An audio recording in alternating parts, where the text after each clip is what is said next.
आज के video lecture में हम बात करेंगे क्लास 10 के एक्सरसाइज 3.2 के क्वेश्चन नंबर 5 की। क्वेश्चन नंबर 5 जो है हमारा एक आयताकार पार्क या आयताकार गार्डन पर दिया हुआ है। तो क्या है क्वेश्चन, एक आयताकार बाग जो है यानी कि रेक्टेंगुलर गार्डन जिसकी लेंथ जो है वो ब्रेड से 4 मोर है, 4 अधिक है, और उसका जो सेमी पेरीमीटर है अर्ध परिमाप है वो 36 मीटर है, और उसका जो अर्ध परिमाप यानी सेमी पेरीमीटर जो है वो 36 मीटर है। तो बाग की जो विमाएं ज्ञात कीजिए, यानी कि जो गार्डन है उसके डायमेंशंस आपको पता करना है। ठीक है बेटा, तो सबसे पहले इसके सॉल्यूशंस में हम यहाँ पर लिखेंगे, हम क्या करेंगे, लेंथ और ब्रेड्थ को लेट कर लेंगे, लंबाई और चौड़ाई को मान देते हैं। ठीक है, और फिर प्रश्नानुसार लिखेंगे। तो माना कि बाग यानी कि गार्डन की लंबाई, माना कि बाग की लंबाई y मीटर है। Let the length of garden be y metre and तथा बाग की चौड़ाई x मीटर है एंड ब्रेड्थ y मीटर। हमने जो गार्डन है उसकी लेंथ को y लेट किया और ब्रेड्थ को यहाँ पर x लेट कर लिया, ब्रेड्थ को यहाँ पर x लेट कर लिया। ठीक है, आयताकार बाग की लंबाई जो है उसको y माना और चौड़ाई को हमने क्या मान लिया, x मीटर। अब जो हमको प्रश्नानुसार दे रखा है हम वो बात करेंगे। पहली चीज तो ये दे रखी है कि उसका अर्ध परिमाप 36 मीटर है और उनके लंबाई चौड़ाई में कुछ रिलेशन भी दे रखा है। क्या दे रखा है कि लंबाई जो है चौड़ाई से कितनी है, 4 मीटर अधिक है। तो प्रश्नानुसार आप यहाँ पर लिख सकते हो, प्रश्नानुसार दो चीजें प्रश्नानुसार दे रखी है, एक लेंथ जो है वो ब्रेड से 4 मोर है और दूसरा उनका सेमी पेरीमीटर 36 मीटर है। तो पहले हम ये लिखते हैं कि लेंथ जो है वो ब्रेड से 4 मीटर मोर है।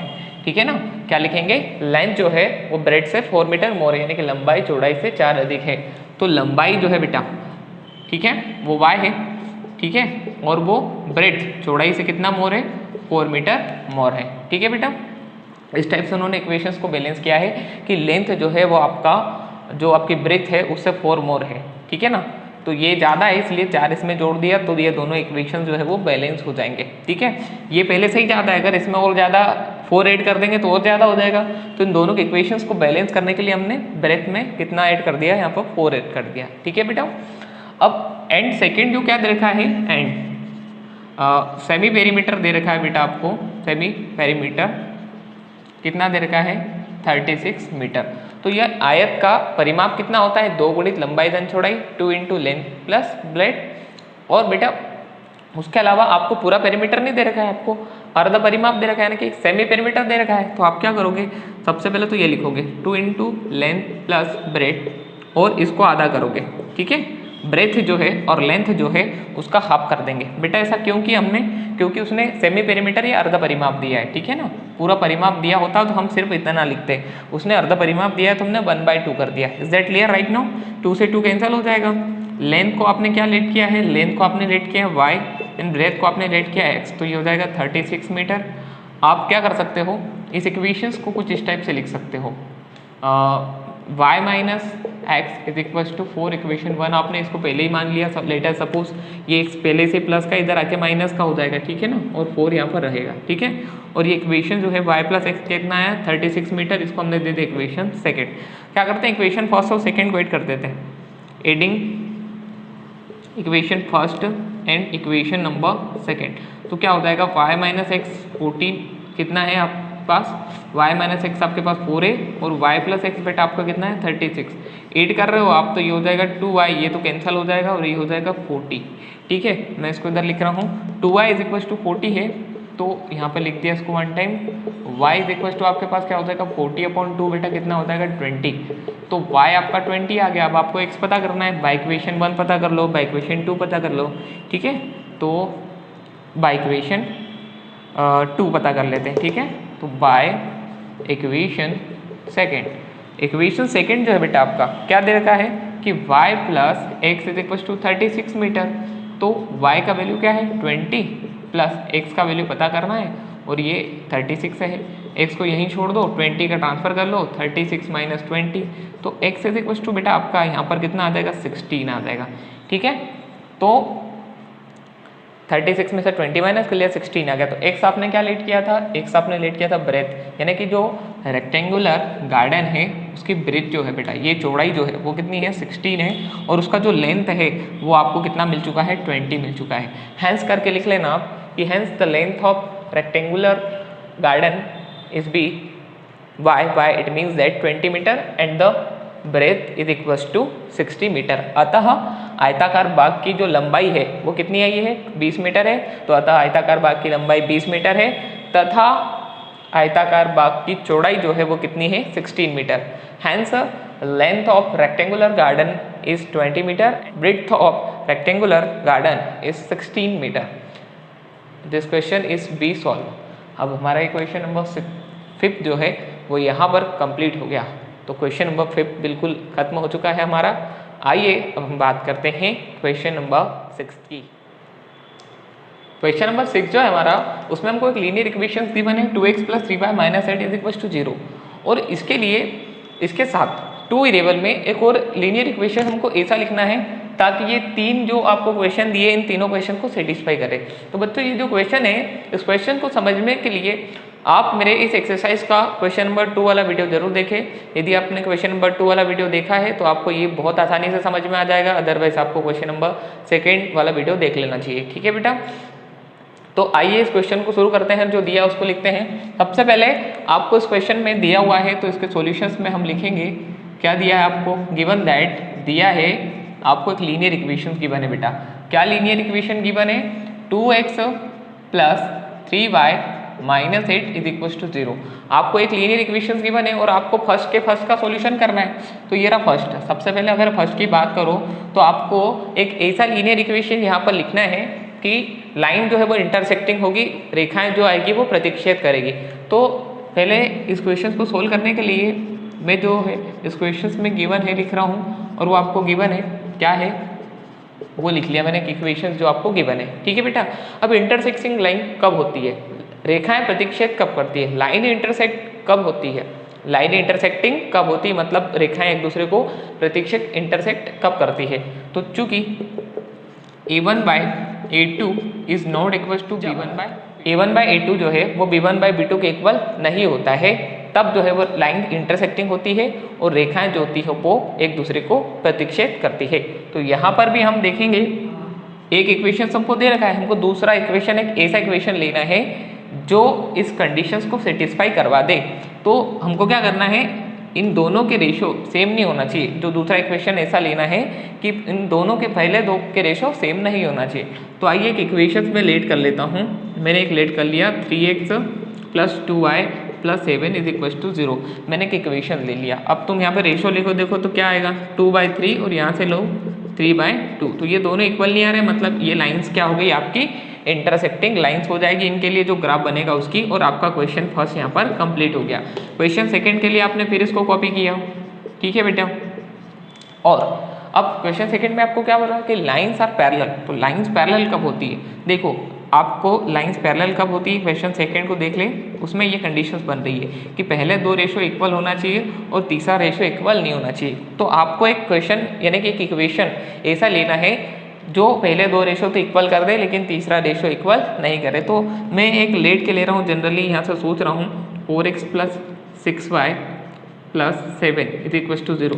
अब रेशो लो तो 2/4 क्या हो जाएगा 1/2, 3/6 भी क्या हो जाएगा 1/2, ये इक्वल है, और लास्ट में आ जाएगा -8/7। तो ये तीसरा इक्वल नहीं है। तो ये इक्वेशन जो हमने लिया है वो किस टाइप से हो जाएगा, पैरेलल लाइंस के लिए हो जाएगा। ठीक है बेटा, अब थर्ड जो लास्ट है आपका लास्ट क्वेश्चन क्या है कि आपको कोइंसिडेंट लाइन वाला चाहिए या संपाती रेखा वाला चाहिए। तो सबसे पहले जो आपको गिवन इक्वेशन है वो आपने कॉपी कर लिया। अब आपको ये पता होना चाहिए कि लाइंस कोइंसिडेंट कब होती है, संपाती कब होती है।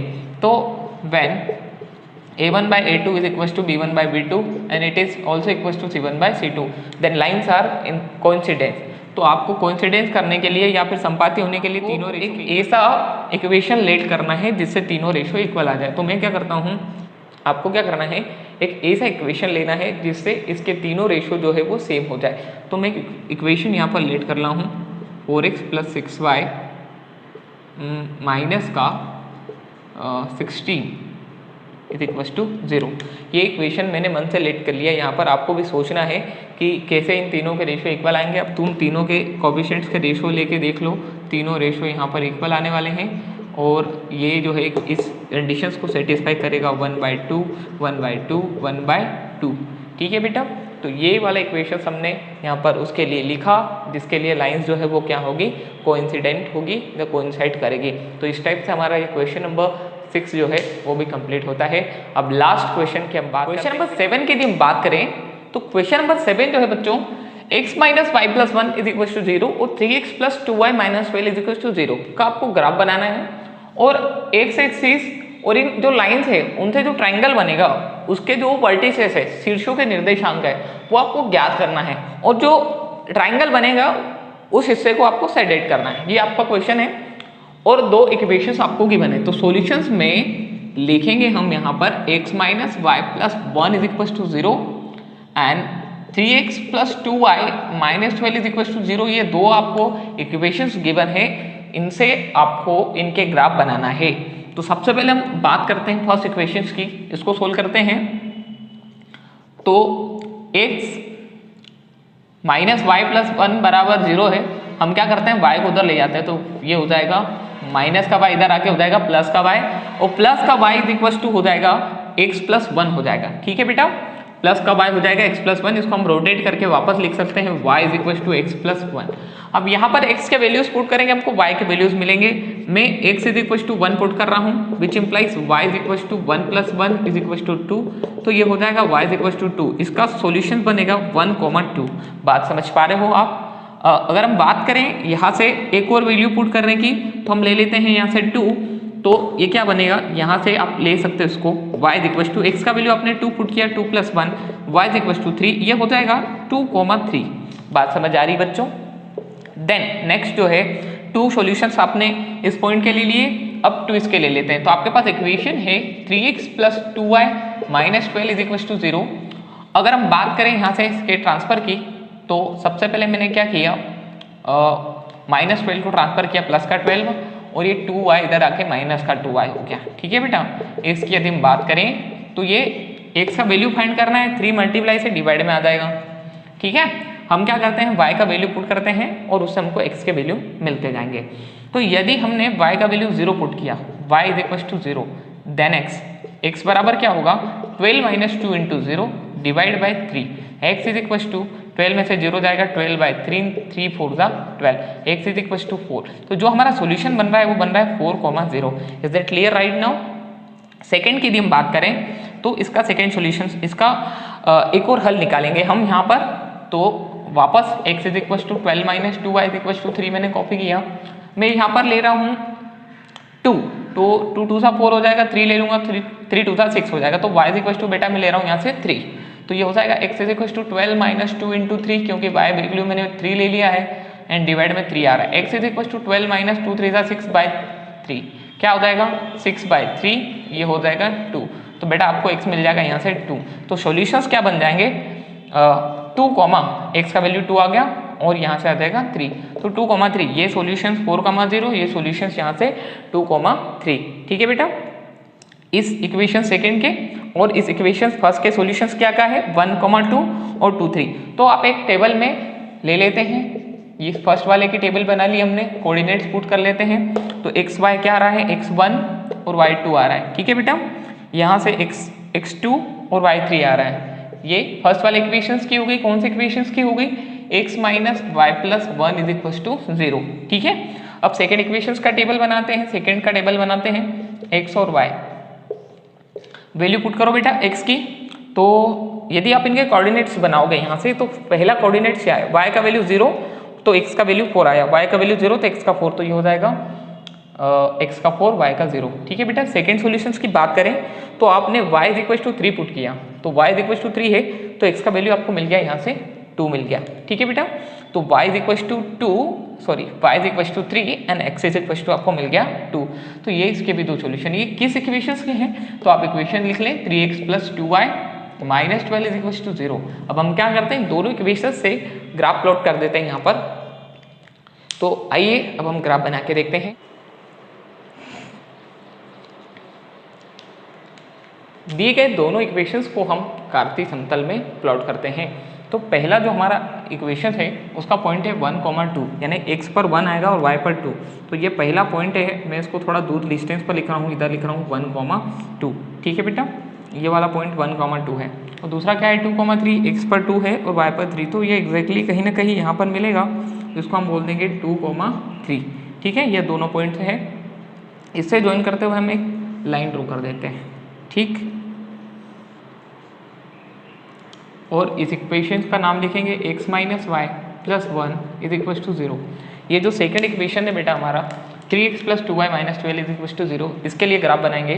तो 4,0 इसका पहला कोऑर्डिनेट्स है, तो 4,0 तो यहीं पर आ जाएगा, क्योंकि जिसका y कोऑर्डिनेट 0 होता है वो x एक्सिस पर होता है। तो पहला पॉइंट आपको ये मिल गया। सेकेंड देखो 2,3, तो सेकेंड 2,3 तो कॉमन है, तो ये सेकेंड वाली लाइन का भी हो गया। अब इससे भी आप क्या करो, एक लाइन खींच दो यहाँ से 2,3 और इस पॉइंट से होते हुए। ठीक है बेटा, तो आप यहाँ पर देख पा रहे हो कि एक ट्राइंगल बन रहा है जो एक्स एक्सिस पर जा रहा है, और ये जो पॉइंट है एक्स एक्सिस से ऊपर आपको एक ट्राइंगल बनाना था। तो ट्राइंगल दिख रहा है आपको, और इस ट्राइंगल को सेटेड करना है और इस ट्राइंगल के वर्टिसेस भी बताना है। तो यदि इस ट्राइंगल के इस यहाँ पर जो इंटरसेक्ट कर रहा है, इसके अगर शीर्ष से देखोगे तो 2, 3 है, ये रहे। यहाँ पर कट कर रहा है, इसके शीर्ष देखोगे तो 4,0, और यहाँ पर कट कर रहा है, इसके क्या है -1 ने देखा कि दोनों ग्राफ को हमने कार्टेशियन प्लेन पर बनाया, कार्तीय समतल पर बनाया, और ये दोनों ने एक ट्राइंगल्स बनाया एक्स एक्सिस के साथ, और इसको सेटेड भी कर दिया, और इनके यहाँ पर हमने पॉइंट्स भी लिख लिए। ठीक है बेटा, तो यदि आप बिल्कुल प्रूफ चाहते हो कि सर हमको कैसे, हम यदि हम मेजरमेंट में कम ज़्यादा कर दे तो हो सकता है कि ये नहीं कटेगा, तो आइए मैं आपको जियोजेब्रा की सहायता से ये समझा देता हूँ कि ग्राफ जो है वो कैसे कटेंगे और उनके कोऑर्डिनेट्स क्या क्या होंगे। तो आइए जियोजेब्रा के माध्यम से हम समझते हैं कि दोनों रैखिक समीकरणों या लीनियर इक्वेशंस का जो ग्राफ है एग्जैक्टली कैसे बनेगा। तो पहला जो इक्वेशन आपका था x minus y plus 1 is equal to 0, इसके जो कोऑर्डिनेट्स आपने फाइंड किए थे, पहला क्या था, तो मैं इसको ब्रैकेट में लिख रहा हूँ 1,2। ठीक है बेटा, इसको मैंने एंटर किया। ये पॉइंट आपको जियोजेब्रा में यहाँ पर दिखाई दे रहा है, पॉइंट ए, उसका नाम भी है। ठीक है, अब सेकंड पॉइंट को मैं यहाँ पर एंटर कर रहा हूँ। सेकंड पॉइंट था इसका 2,3, तो ब्रैकेट लिया मैंने 2,3 एंड इसको एंटर किया। देख लीजिए अब यहाँ पर बी पॉइंट भी एंटर हो गया।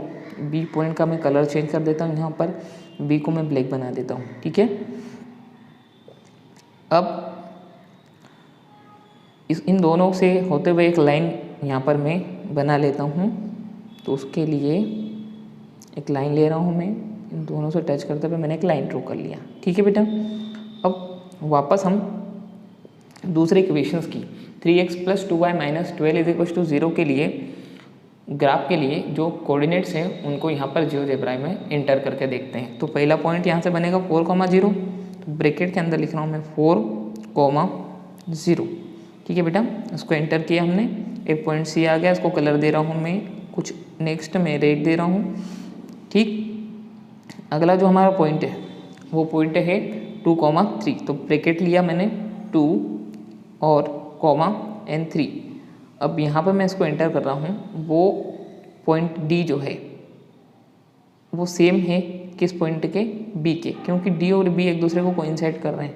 मैं डी का कलर चेंज करता हूँ, यहाँ पर डी का कलर मैं ग्रीन करता हूँ। ठीक है, तब भी बच्चों आपको डी का कलर जो है ग्रीन दिख रहा है, और यहाँ पर देखो बी का कलर अपन ने ब्लैक लिया था, तो डी ने बी को कोइंसाइड कर दिया। ठीक है, अब सी और डी से होते हुए एक लाइन खींचते हैं, तो पुनः मैं सी और डी से होते हुए एक लाइन कंस्ट्रक्ट कर देता हूँ, तो सी और डी से होते हुए। ठीक है बेटा, अब ध्यान से देखो exactly जो उसके निर्देशांक होंगे वो यहाँ से हमको पता चल जाएंगे। तो हम ये देखेंगे कि एक अक्ष को कहाँ पर कट कर रहा है और उसके वर्टिसेस 3 के 3 क्या होंगे।